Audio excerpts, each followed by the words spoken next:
Good morning, YouTube. I've watched a ton of other YouTube videos about people sharing their tools, and I thought I'd share my little toolbox setup for soldering operations. Let's crack it open. I made up this toolbox when I was an aircraft technician, and I was an avionics technician, and a lot of my job involved soldering very small switches and components inside a very cramped airplane. And so this is what this is optimized, but since then I'm no longer an airplane technician, and I use this for all sorts of projects around the house and on my crappy project cars. Let's take a look. So the first thing you'll notice is that I have many tools and supplies and items just in a Ziploc bag. While this doesn't look like the best or most professional, it gives me flexibility, it's sturdy, and it has everything we'll need. We'll come back to that in a minute. Moving back to the case, things look a little more tidy here, and let me break down in order of presentation what's inside the box. We've got a pair of helping hands. These were just a couple of bucks on Amazon. Originally it came with three kind of arms. I didn't find that was necessary, so I took one off to reduce bulk. I also found that the sort of the foot of the helping hands, that's really important, kept on sort of flopping out, so I just double bubbled that in. This is probably the most key part of any kind of soldering setup in my experience. Next up, we've got a pair of wire strippers. These are Knipex wire strippers, and if you pay full boat for them, they're pretty expensive, but I got them on offer, and I'll tell you this, I've used some other colleagues' Sonic and other branded wire strippers that are of this same type, and not all are created equal. The sharpness of the blade, the crispness of the separation. I had a lot of difficulty with his Sonic branded wire stripper of this same style. Not to knock on Sonic in particular, but you know, they're not all created equal, and this is kind of one of the best ones that I've used. Next up, we've got a Milwaukee 12-volt cordless soldering iron.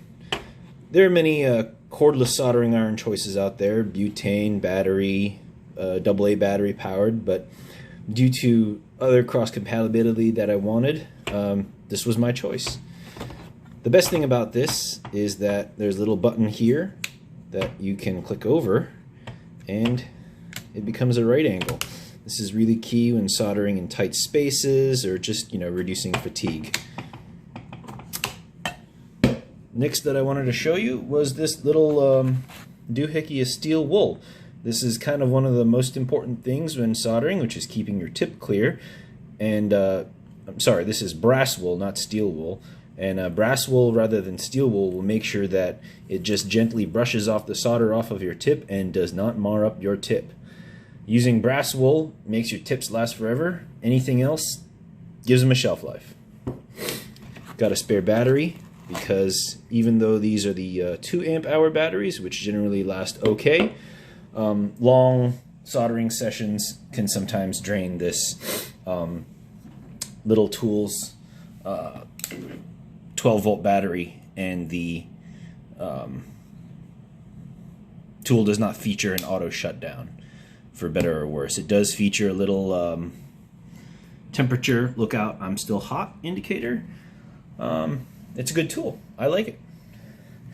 Next, that I didn't really use when working on airplanes, but use all the time when working on home projects, is a solder sucker. I've had this solder sucker for, by now, literally 20 years. It was one of the first electronic components that I bought when I first started soldering modified speed controllers onto my Kyosho Mini Z cars.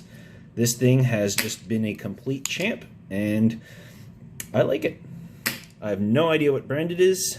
It's good luck finding one this good, because I've not been able to. Next, we've got our heat gun, which is key for shrinking heat shrink tubing. I got these little adapters off of Amazon. I folded that lip over myself, and that's another key part of getting some good heat into heat shrink tubing. And usually I use the heat gun with this little pokey funnel, and one of the problems that I do have with this sometimes is that this gets like really hot, so I can't put it back into the case until it becomes cool. However, I did design this little insert so that I can put a hot soldering iron back in. Let's talk a little bit about the case. This is a Milwaukee blow molded case that came with one of the Milwaukee toolkits that I bought. I've honestly forgotten which model tool it came with. I then dremeled off the blow molded molding around it, which took a very long time. I had some help from a buddy who enjoyed it far more than I did, so I said, go for it.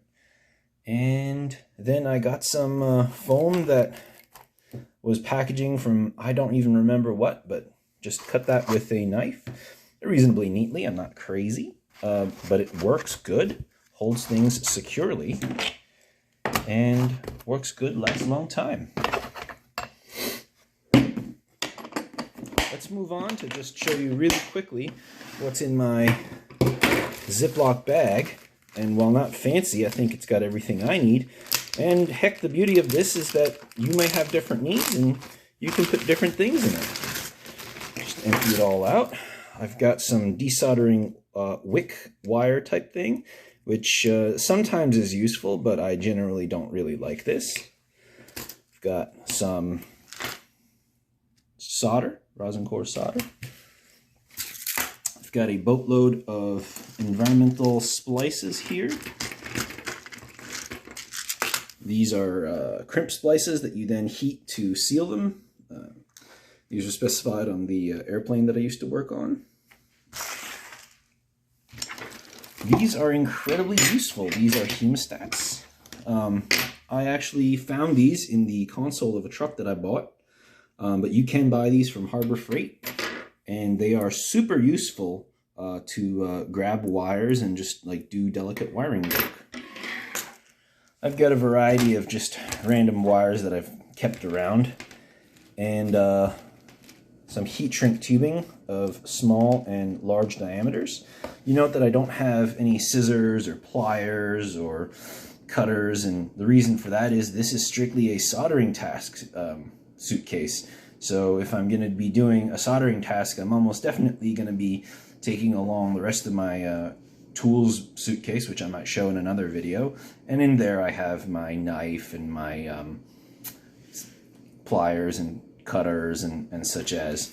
But this is solely for giving me everything I need for soldering tasks. So there you have it. This is my soldering toolbox. Please tell me in the comments whether you like it, your experiences, and hit like and subscribe. Thanks.